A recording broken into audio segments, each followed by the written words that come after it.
తాకట్లో ఉన్న బంగారాన్ని విడిపించి ఆ రోజున మార్కెట్ ధర కట్టి మిగిలిన డబ్బును మీకు అందిస్తుంది కొమ్మూరి గోల్డ్.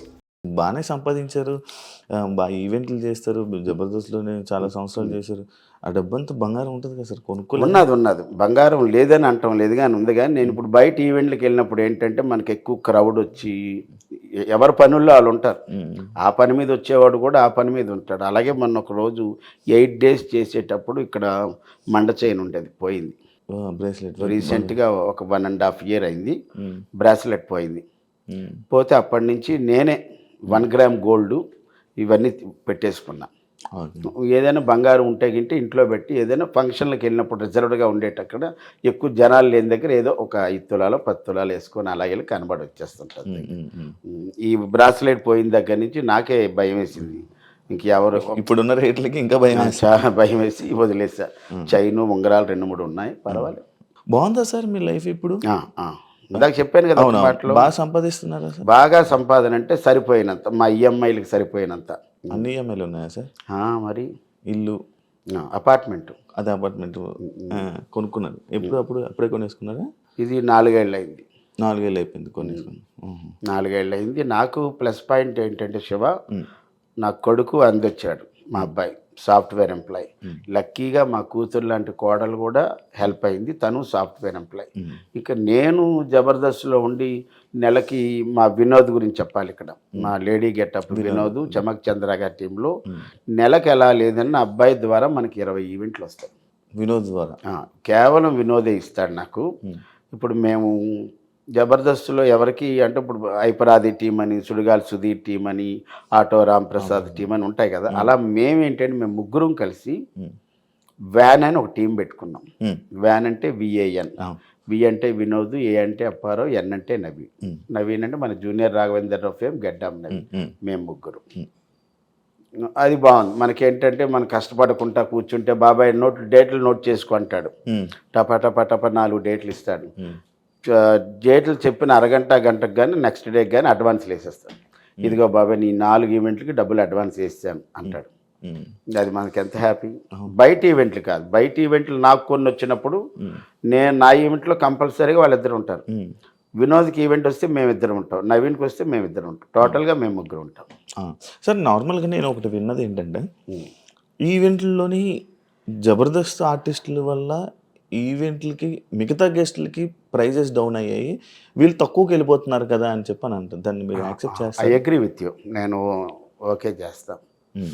ఇప్పుడు కొంతమంది ఇక్కడ సెలబ్రిటీ గెస్ట్కి వెళ్తే కొంతమంది 2.5 లక్షలు తీసుకుంటున్నారు ఒక వ్యక్తి, ప్లస్ 2 and fro ఫ్లైటు, అక్కడ స్టార్ హోటల్.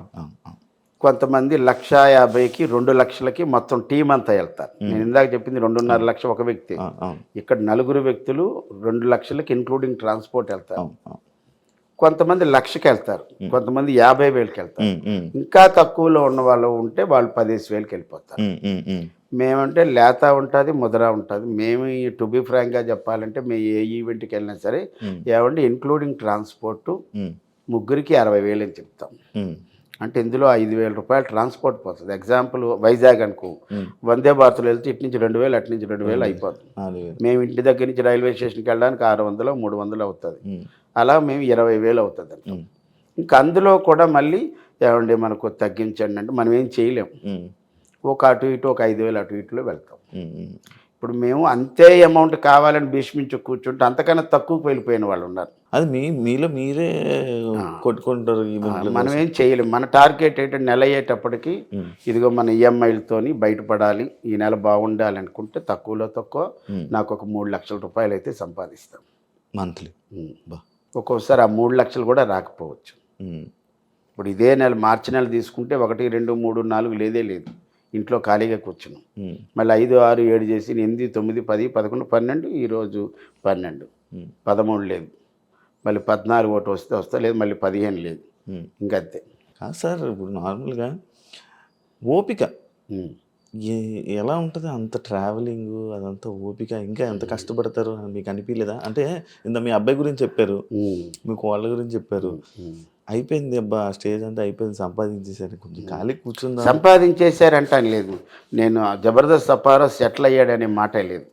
ఎందుకంటే ఇప్పుడు ఇక్కడ ఉన్నటువంటి అపార్ట్మెంట్కి ఈఎంఐ కట్టాలి, వైజాగ్లో దీనికన్నా ముందు కొన్న అపార్ట్మెంట్కి ఈఎంఐ కట్టాలి, అబ్బాయి కారుకి ఈఎంఐ కట్టాలి, ఎల్ఐసీలకు కట్టాలి, హెల్త్ ఇన్సూరెన్స్లకు కట్టాలి, ఇంకా తినడానికి మెయింటెనెన్స్, ఇవన్నీ అంటే సెటిల్ అయినటువంటి పరిస్థితి. సెటిల్ అంటే ఎప్పుడంటే నేను ఏ పని చేయకుండా ఉండి నెల అయ్యేటప్పటికి 1వ తారీఖు నుంచి 5వ తారీఖులో బ్యాంక్కి వెళ్ళి మనకు వచ్చేటటువంటి ఇంట్రెస్ట్లో లేకపోతే డబ్బులు 1 లక్ష 2 లక్షలు తీసుకుంటే ఇంకే ఈవెంట్లో చేయక్కర్లేదు, మన హాయిగా ఇంట్లో కూర్చొని టీవీ చూస్తే జీవితం వెళ్ళిపోద్దంటే ఇది సెటిల్మెంట్ కాదు.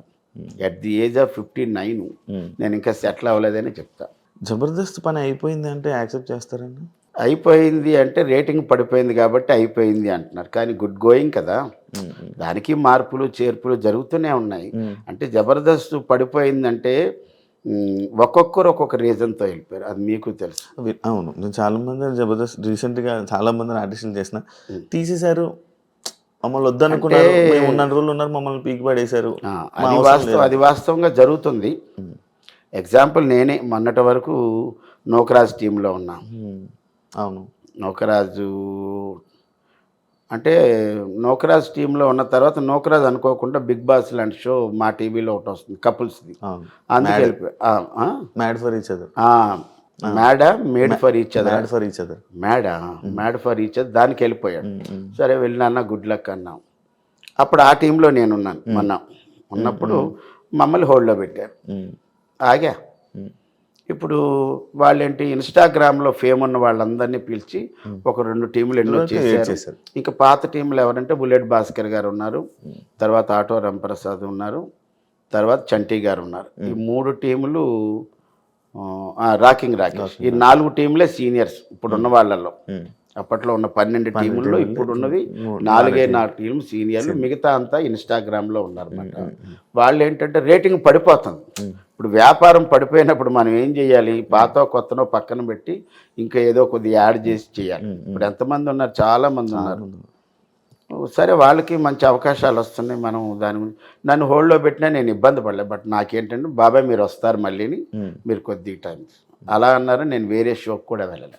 అన్న మీ ఫస్ట్ సినిమా చందమామ అని అంటారు కదా? నా first cinema 2000 Visakha movies, Ramoji Rao గారి నిర్మాత, తేజ గారి director of photography, B V Ramana గారి డైరెక్టర్ శుభవేళ. ఇప్పుడు డాక్టర్ రవి ప్రకాష్ అంటారు, ఈయన ముందు డాక్టర్ రవికాంత్, ఒరిస్సా అమ్మాయి అనసూయ అని హీరోయిన్. శుభవేళ సినిమా పేరు. అది నా ఫస్ట్ సినిమా. చందమామ తర్వాత ఫేమ్ వచ్చాక మేబీ కనబడ్డాక ఆ సినిమా. ఓకే, బేసిక్గా అప్పారావు గారి లైఫ్ బాగానే ఉండేది, కానీ ఆయనకి కాన్స్టెన్సీ అని అంటారు. లైక్ అంటే ఎలాగంటే ఇప్పుడు ఒక 2-3 సార్లు జబర్దస్త్ చేశారంటే మళ్ళీ బ్రేక్ తీసుకొని మళ్ళీ వేరే పనులు చూసుకొని. నేనేమి బ్రేక్ తీసుకోలేదు కాబట్టి నేను 450 సినిమాలు చేశాను శివ. బ్రేక్ తీసుకొని మధ్యలో జ్వరమను, ఊరెళ్ళాలను, చిన్న ఫంక్షన్ ఉన్నదను, ఒంట్లో బాగులేదను, సిక్ అయిపోయాను చెప్పేసి అబద్ధాలు ఆడేసి చేసి ఉంటే ఈరోజు నా సినిమా ట్రాక్ రికార్డు 600 దాటి ఉండేది. 600 దాటి ఉండేది. నా ట్రాక్ రికార్డ్ ఎంత మంచిదంటే from the beginning of Shakalaka Shankar దగ్గర నుంచి సెకండ్ లాక్డౌను నేను ఆగిపోయిన వరకు కూడా చెప్పాలంటే అద్భుతం. ఒక్కరోజు కూడా నేను జబర్దస్త్ మానలేదు. ఇప్పుడు జబర్దస్త్ ప్రాక్టీసులు. ఫస్ట్ స్టూడియోకి వెళ్ళిన ఒక 4-5 నేను ఒకడిని. ఫస్ట్ 4-5 కూడా నేను చెప్పాలి, నేను సెకండ్ ప్లేస్ అని చెప్పచ్చు. మేనేజర్లు ఉండేవారు అక్కడ, మురళీకృష్ణ గారు ఉండేవారు, తర్వాత ఏడుకొండల గారు ఉండేవారు. ఆ తర్వాత నేనే వెళ్ళేవాడిని, 7 గంటలకి లొకేషన్లో ఉండేవాడిని. అంత కమిట్మెంట్గా టైం అంటే టైం. ఎట్టి పరిస్థితుల్లో నేను కూడా మన కారు వచ్చే ముందు చూస్తే 11:53 ఉంది, ఇంకా 7 నిమిషాలు మన టైం ఉంది. ఆ టైంలో అబ్బాయి ఫోన్ చేశాడు, కిందకి వస్తున్నానని. అంతే. ఓకే, మొత్తం పర్ఫెక్ట్ టైం అంటే టైం పంక్చువాలిటీ అంటే ఇంక మరి టైమే. అలా ఉన్నాను కాబట్టి ఇందాక మీరు అన్నారు బాగా స్ట్రైన్ అయిపోతున్నారు, అలిసిపోతున్నారు అంటే తప్పదు. ఇంక మన జర్నీ స్టార్ట్ అయిపోయిన తర్వాత మనం ఎక్కడ ఆగడానికి వీలేదు. నేను ఈ జర్నీలోనే బాగా ఎంజాయ్ చేస్తాను. అలాగని సూపర్ డీలక్స్ బస్ ఎక్కుతాను, అలాగని ఒక కార్ ఎక్కేస్తాను. ఇంకోటి ఏంటంటే దీని గురించి చెప్పాలంటే జనవరి నెలలో నేను ఎంత స్ట్రెయిన్ ఫీల్ అవ్వలేదు, కానీ ఎంజాయ్ చేశాను. ఆ ట్రిప్ మీకు ఇంత తిరిగాడా అనిపిస్తుంది. జనవరి 13 హైదరాబాద్లో బయలుదేరి 14 మార్నింగు, జనవరి 12 బయలుదేరి 13వ తారీఖున నెల్లూరు వెళ్ళా. నెల్లూరు దగ్గర అల్లూరు ఎర్లీ మార్నింగ్ 5కి దిగాను. వాళ్ళు తీసుకొని వెళ్ళారు, రూమ్ ఇచ్చారు. ఆ రోజు 13వ తారీఖున ఒక అమ్మగారి పేరిట, వాళ్ళ తల్లి గారి పేరు మీద తల్లిని బాగా చూసుకునే వాళ్ళకి సన్మానాలు చేశాడు. అది నేను గెస్ట్. మా ఊరు ఆయన మేడా మస్తాన్ రెడ్డి గారు అని ఎప్పటి నుంచో చేస్తారు.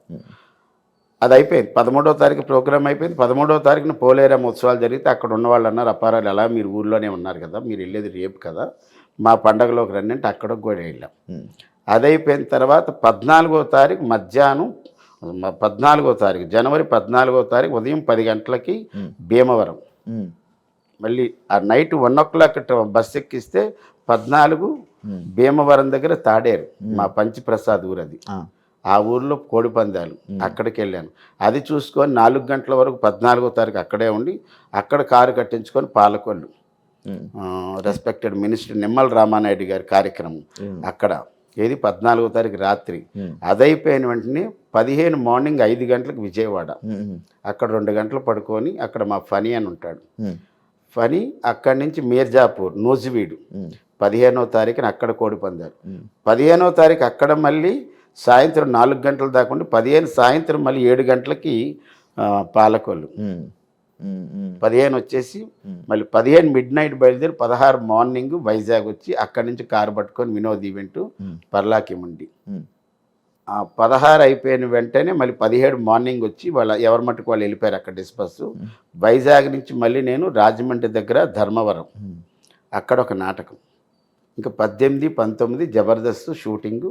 కానీ వాళ్ళకి ఎపిసోడ్లు ఉన్నాయని ఆ షెడ్యూల్లో 18, 19 లేదంటే ఆ 2 రోజులు రెస్ట్ కోసం మళ్ళీ ఎక్కడికి వైజాగ్ వచ్చేసారు. 18, 19 అక్కడ ఉండి మళ్ళీ 19 నైట్ బయలు 20 నుంచి 24 దాకా చేశారు. దట్టు 2 సూట్ కేసులతో. 2 ఒక సూట్ కేసు ఇంత ఉంటుంది, ఒక సూట్ కేసు ఉంటుంది. 2 చాలా హెవీ బరువు. ఎందుకంటే ఇందులో నాటకం డ్రెస్ ఉంది, తర్వాత ఏమో ఈవెంట్ డ్రెస్సులు ఉన్నాయి, అన్నీ ఉన్నాయి. పెద్ద పెద్ద మోపు ఉంటుంది. అదంతా తీసుకొని కారుల్లోనూ బస్సుల్లోనూ తిరిగా.